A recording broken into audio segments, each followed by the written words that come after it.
প্রভাত।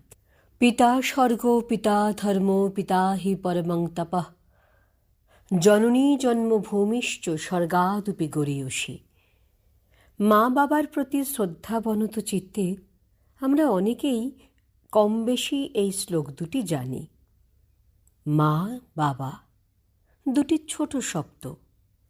এই দুটি শব্দের মধ্যে লুকিয়ে আছে তাদের আদর, স্নেহ, ভালোবাসা, যা দুনিয়ার কোনো মাপযন্ত্র দিয়ে পরিমাপ করা অসাধ্য। তাঁদের জন্যই এই পৃথিবীতে চোখ মেলা। তাঁরাই আমাদের জীবনের ঈশ্বর। বাবার ছায়া আর মায়ের স্নেহের আঁচল আমাদের সবচেয়ে নির্ভর স্থল, পরম আশ্রয়। মা বাবা কত স্বার্থত্যাগ করেন আমাদের মুখে হাসি ফোটানোর জন্য। তাঁদের আশীর্বাদই আমাদের জীবনের পাথেয়। সন্তান যত সম্পদশালী, বিত্তশালী হোক না কেন, বাবা মায়ের এই ঋণ কি শোধ করা যায়? আপনার মননে, চিন্তনে এই জিজ্ঞাসা কি করাঘাত করে? তাহলে সেই অনুভবকে লিখিত রূপে পাঠিয়ে দিন প্রত্যুষার দপ্তরে। প্রত্যুষার জুন মাসের বিষয় মা বাবার ঋণ কি শোধ করা যায়? বিষয়টিকে নিয়ে আপনার ভাবনাকে লিখে পাঠান প্রত্যুষার দপ্তরে। জুন মাসে প্রত্যুষার বিষয় ভাবনা রয়েছে মা বাবার ঋণ কি শোধ করা যায়?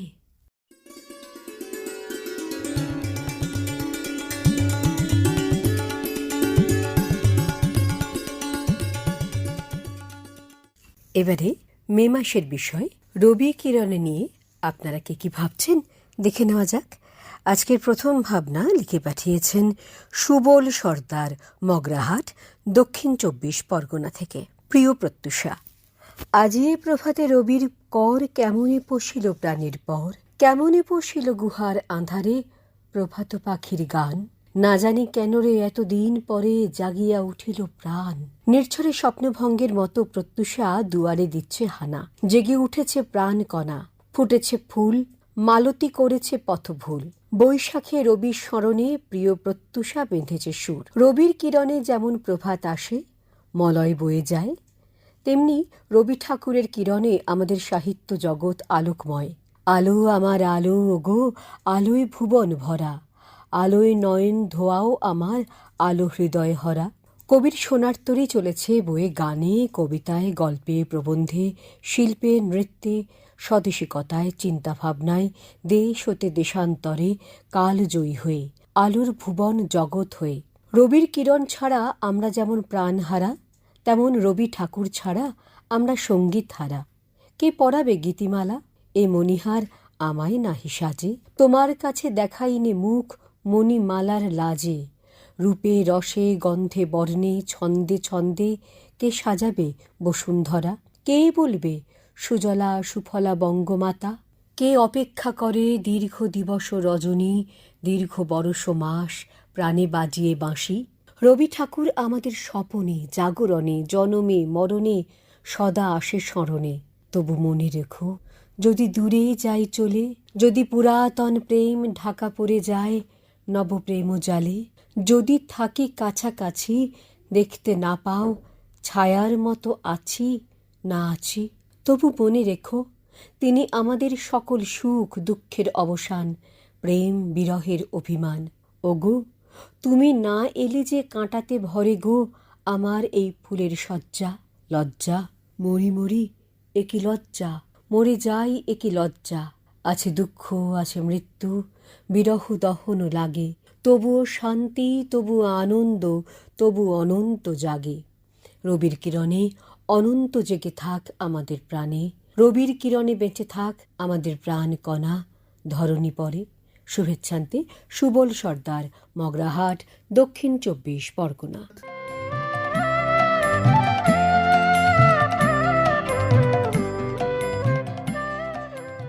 রবি কিরণে নিয়ে এবারের ভাবনা লিখেছেন ঈশিতা গুপ্ত, কারবালা চা বাগান, বানারহাট, জেলা জলপাইগুড়ি থেকে। সুপ্রিয়া প্রত্যুষা, শুভেচ্ছা নিও। আজ তোমার মাধ্যমে হোক রবি আরাধনা। হেমর দেবতা, ভরিয়া এ দেহ প্রাণ, কি অমৃত তুমি চাহ করিবারে দান। তিনি ঈশ্বর, সূর্যের মতো। তাঁর কিরণে আমরা আলোকিত, সংস্কৃত, উদ্ভাসিত। সকালবেলায় ঘুম ভাঙা থেকে প্রতিটা পদক্ষেপে জীবনে জড়িয়ে আছেন তিনি ওতপ্রোতভাবে। আমরা ষাটোর্ধ্ব বাঙালিরা তাকে ছাড়া চোখে অন্ধকার দেখি। হাতের কাছে রবীন্দ্র রচনাবলী, আমাদের গীতা, কোরআন বা বাইবেল। যে কোনো দুঃখ, যন্ত্রণা, হতাশায় খুলে বসি গীতবিতানের পাতা। সংকট এলেই আওড়ায়, বিপদে মোরে রক্ষা করো, এ নহে মোর প্রার্থনা। দুঃখ যেন করিতে পারি জয়, নম্র শিরে সুখের দিনে তোমারই মুখ লইব চিনে। দুঃখের দিনে নিখিল ধরা যেদিন করে বঞ্চনা, তোমারই যেন না মানি সংশয়। এই তুমি তো তিনি। আমাদের মাথার উপর সদা সর্বদা তিনি আছেন, ভীষণভাবে আছেন। তাই আজও আমরা মানুষের ওপর বিশ্বাস হারাই না। আজও মনে করি মানুষের ওপর বিশ্বাস হারানো পাপ। আজ হাজার প্রতিবন্ধকতার মধ্যেও জানি কোথাও এক টুকরো আশার আলো আছে, আছেই। তিনি আমাদের ভরসাস্থলে, তাঁর সৃষ্টি আমাদের বেঁচে থাকার অক্সিজেন। হে রবি কবি, আমি তোমারই সঙ্গে বেঁধেছি আমার প্রাণ, সুরেরও বাঁধনে। তিনি সাম্যবাদী, মুক্তমনা, আন্তর্জাতিকতাবাদী। তিনিই বলেছেন, দিবে আর নিবে, মিলাবে মিলিবে, যাবে না ফিরে, এই ভারতের মহামানবের সাগর তীরে। তাঁর লেখনী চোখে আঙুল দিয়ে রাজা গোবিন্দমাণিক্যকে দেখিয়ে দিয়েছিল রক্তপাত কি ভয়ঙ্কর। তিনি অচলায়তন ভাঙতে শিখিয়েছেন। তার নন্দিনীকে আজ আবার প্রয়োজন আমাদের। বন্ধ দরজাকে ভাঙবে আর কে? কে বলবে, দাও ফিরে সে অরণ্য, লহ এ নগর? পরিশেষে বলি, আমার মাথা নত করে দাও হে, তোমার চরণ ধুলার পরে। ইতি ঈশিতা গুপ্ত। কারবালা চা বাগান, বানারহাট জেলা, জলপাইগুড়ি।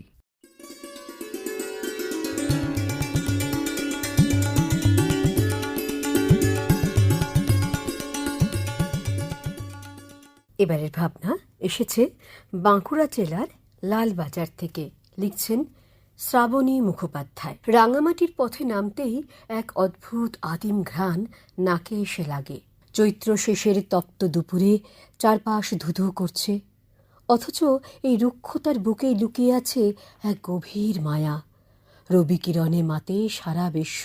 রাস্তার দুই ধারে অজস্র মহুয়া গাছের সারি, ঝরে পড়া সাদাটে মহুয়া ফুলগুলো মাটিতে কার্পেটের মতো বিছিয়ে। বাতাস বইলেই সেই মহুয়ার এক তীব্র মিষ্টি অথচ মাদকতাময় গন্ধ চারপাশকে আচ্ছন্ন করে ফেলছে। সেই গন্ধ যেন রক্তের ভেতর দিয়ে নাচন ধরায়, মনকে সংসার বৈরাগ্য থেকে টেনে নিয়ে যায় শান্তিনিকেতনের গভীরে। দূরে শালের বন পেরিয়ে সাঁওতাল পল্লীর ঘরগুলো দেখা যায়, নীল আর গেরুয়া রঙে নিকানো দেয়াল। গধূলি ঘনিয়ে আসতেই মাদলের গুরু গুরু শব্দ ভেসে আসতে শুরু করলো। ধামসা আর মাদলের সেই ছন্দ যেন এই লাল মাটির হৃৎস্পন্দন। অরণ্যের ছায়ায় সাঁওতাল মেয়েরা সার বেঁধে দাঁড়িয়েছে, তাদের খোঁপায় গোঁজা বুনো ফুল আর বনকলমি। দলবদ্ধ সেই নাচের তালে মেঠো ধুলো উঠছে, আর সেই ধুলোর সঙ্গে মিশে যাচ্ছে মহুয়ার সেই মাতাল করা ঘ্রাণ। তাদের গানের সুর ঠিক বোঝা যায় না, কিন্তু বুকের ভেতরটা হু হু করে ওঠে। মনে হয় এই তো জীবন, এই যে একতাল লাল মাটি, এই যে বুনো ফুলের গন্ধ আর মাদলের উদাস করা সুর, এর বাইরে আর কোনো সত্য নেই। শহরের ব্যস্ততা, কোলাহল আর স্বার্থের সংঘাত এখানে এসে স্তব্ধ হয়ে যায়। শান্তিনিকেতনের মাটিতে জাদু আছে, যা মানুষকে বারবার তার শেকড়ের কাছে ফিরিয়ে আনে। প্রকৃতির এই অবারিত রূপের সামনে দাঁড়ালে মনে হয় মানুষ আসলে এই বনেরই সন্তান। ভুল করে সে ইঁট পাথরের খাঁচায় গিয়ে ঢুকেছে। রাতের অন্ধকার ঘনিয়ে এলে শালবনের মাথার উপর চাঁদ ওঠে, মহুয়া ফুলের সেই নেশা ধরানো গন্ধ তখন আরও গাঢ় হয় রবি কিরণে। লিখেছেন শ্রাবণী মুখোপাধ্যায়, লালবাজার, বাঁকুড়া থেকে।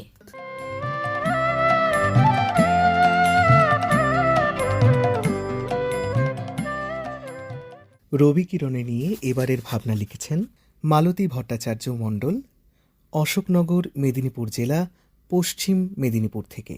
তিনি লিখছেন, প্রিয় প্রত্যুষা, বৈশাখে আকাশের রবির কিরণে প্রখর তাপে যখন সমগ্র প্রকৃতি ও পরিবেশ তৃষ্ণার্ত, তখনই আরও এক রবির কিরণে আনন্দে উদ্ভাসিত হই আমরা। তিনি বিশ্বকবি রবীন্দ্রনাথ ঠাকুর। এই রবির সহজিয়া সুরের পরশে এবং ভাষার জাদুকরিতে বছরের সব সময় আপামর বাঙালি তথা ভারতবাসী আপ্লুত হয়ে থাকে। এমনকি সেই সুরের বাণীর মালা বিশ্বজনীন বার্তা হয়ে বিশ্বের দরবারে হাজির হয়। তার জন্মদিন এই বৈশাখে। রবি জন্মদিনে রবির কিরণের স্নিগ্ধতার পরশে স্নাত হই আপামর মানব জাতি।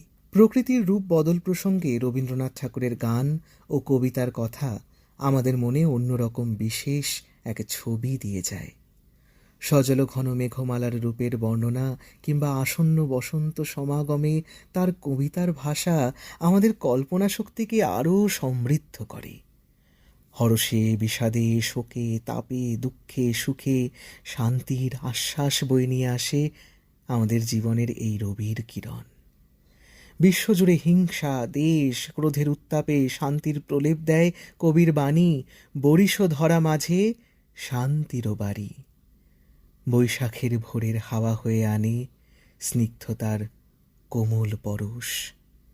বৈশাখী শুভেচ্ছা সহ মালতী ভট্টাচার্য মণ্ডল, অশোকনগর, মেদিনীপুর জেলা, পশ্চিম মেদিনীপুর।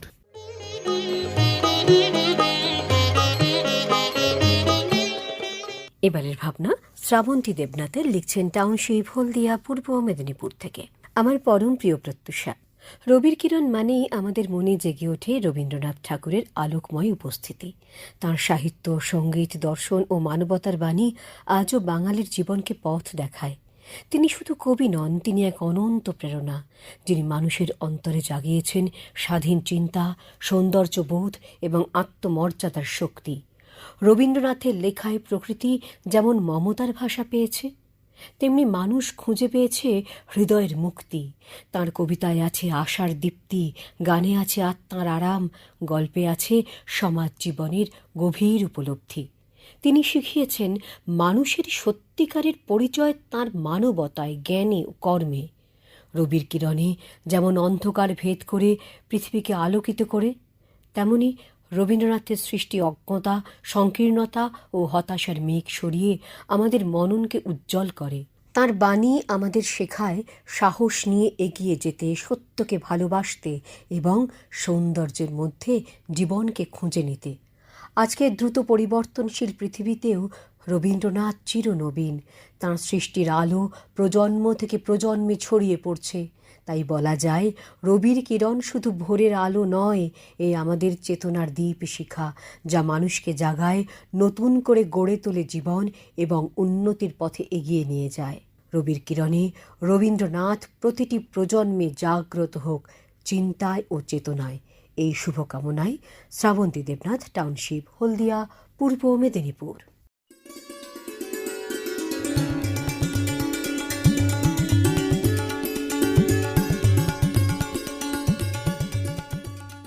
এবারের রবির কিরণে লিখছেন ভবানী শঙ্কর রায়, গ্রাম চক ঝাউডাঙ্গা, পোস্ট ঝাউডাঙ্গা, উত্তর 24 পরগনা।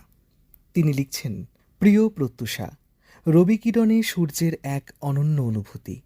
তেমনি আমাদের বিশ্বকবি রবীন্দ্রনাথের আলোকরশ্মি ছড়িয়ে রয়েছে বাংলার মাটিতে, বিশ্বমানবে সকল মানুষের হৃদয়ে। জেলে, তাঁতি, কামার, কুমার, প্রান্তিক জনগোষ্ঠীর মানুষের মধ্যে। তাই তো তিনি লিখছেন, মাটির পৃথিবী পানে আঁখি মেলি যবে, দেখি সেথা কল কল রবে, বিপুল জনতা চলে, নানা পথে নানা দলে দলে। দলিত পতিত মানুষের জাগরণে উত্তরণে লিখছেন তিনি, হেমোর দুর্ভাগা দেশ যাদের করেছ অপমান, অপমানে হতে হবে তাহাদের সবার সমান। আরও লিখলেন, পতিত পাবন হরির আবির্ভাবে, তবু নত করি আঁখি দেখিবারে পাও নাকি, নেমেছে ধুলার পরে হীন পতিতের ভগবান। তিনি আমাদের হৃদয়ের মননে, শয়নে, স্বপনে, জাগরণে, বদনে, আমাদের হৃদয় মন্দিরে বিরাজমান। ধন্যবাদান্তে ভবানী শঙ্কর রায়, গ্রাম চক ঝাউডাঙ্গা, পোস্ট অফিস ঝাউডাঙ্গা, উত্তর 24 পরগনা।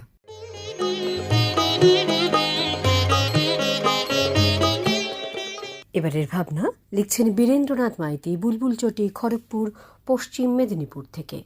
প্রিয় প্রত্যুষা, বাংলা নববর্ষের আগমনের মাস পড়তেই আমরা তোমার জন্য বড়ই ব্যাকুল হয়ে উঠি। তোমার আবির্ভাবের দিনের প্রস্তুতি শুরু করে দিই সবাই মিলে। তোমার কিরণ যদিও বছর ভোর আছড়ে পড়ে আমাদের জীবন জুড়ে, তবুও মালা, চন্দন, ধূপের মোহিত গন্ধে তোমাকে নিয়েই চলবে আমাদের যত ভাবনার প্রতিফলন। তোমার কিরণে সমুজ্জ্বল বলেই আমরা এতটা চঞ্চল, হরিণীর মতো সদাই চঞ্চলিত। তুমি আছো বলেই বাংলার মানুষেরা দুঃখ কষ্ট সব ভুলে থাকতে পারি। তুমি সবসময় জাগ্রত আছো বলেই আমাদের সমাজে বিভেদের বিষ বাষ্প সহজেই দূরে সরিয়ে রাখতে পারি। তোমার আশীর্বাদেই সর্বংসহ হওয়ার মন্ত্র শিখতে পেরেছি। তুমি আমাদের প্রেরণা, তুমি আমাদের আদর্শ, তুমি আমাদের ভালোবাসার এক অপ্রতিরোধ্য সারণী। তুমি আপামর বাঙালির অন্তর জুড়েই আছো এক বিমূর্ত প্রতিবাদের স্বর হিসেবে। তুমি আছো বলেই আমরা বাঙালিরা দেশে বিদেশে বিশেষভাবে সম্মানিত হতে পারি। আজকের একবিংশ শতাব্দীর ২.৫ দশকের পরেও দেশে বিদেশে চলছে এক হিংসার প্রতিযোগিতা, এ এক অসহনীয় অবস্থা। তোমার কিরণে ওই সব যুদ্ধবাজরা স্নাত না হয়ে আরও বেশি বেশি হিংস্র হায়নার রূপ ধারণ করেছে, শুধুমাত্র আধিপত্য বিস্তারের লোভে। পৃথিবীর সভ্য মানুষরা যুদ্ধ চায় না। আমরা দুটো বিশ্বযুদ্ধ দেখেছি, সভ্যতা একেবারেই শেষ হয়ে গেছিল। আমরা হিরোশিমা, নাগাসাকি দেখেছি। আজকেও ওই দেশের প্রজন্মের মধ্যে তেজস্ক্রিয়তার দগদগে ঘা খোঁজ পাওয়া যায়। হে রবীন্দ্রনাথ, তুমি পৃথিবীর যুদ্ধবাজদের ক্ষমা করো না। শুভেচ্ছান্তে বীরেন্দ্রনাথ মাইতি, বুলবুলচটি, খড়গপুর, পশ্চিম মেদিনীপুর।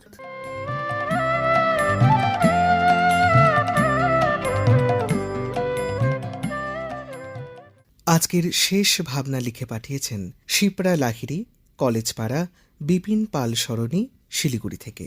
আপনি লিখছেন রবি কিরণে। এই শব্দটিকে একদিকে সূর্যের আলোকে নির্দেশ করে, অন্যদিকে এই শব্দটি প্রতীক হয়ে ওঠে জ্ঞানের, সৃষ্টির ও প্রেরণার।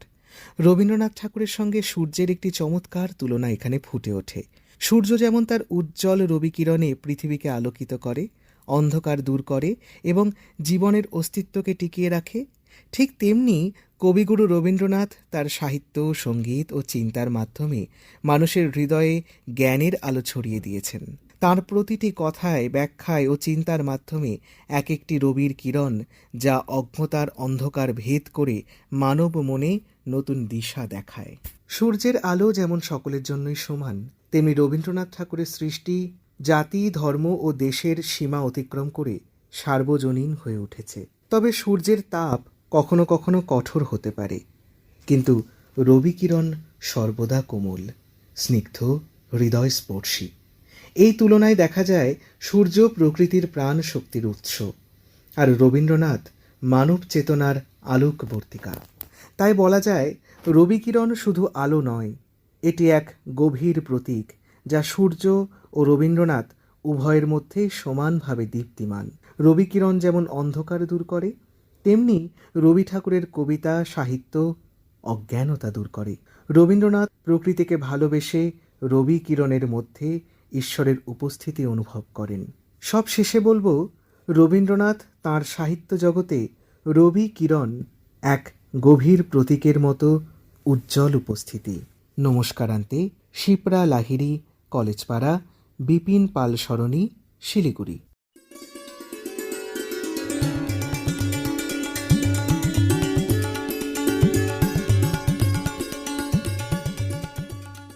সময় বলছে প্রত্যুষাকে আজ ধীরে ধীরে ঘরে ফিরতে হবে।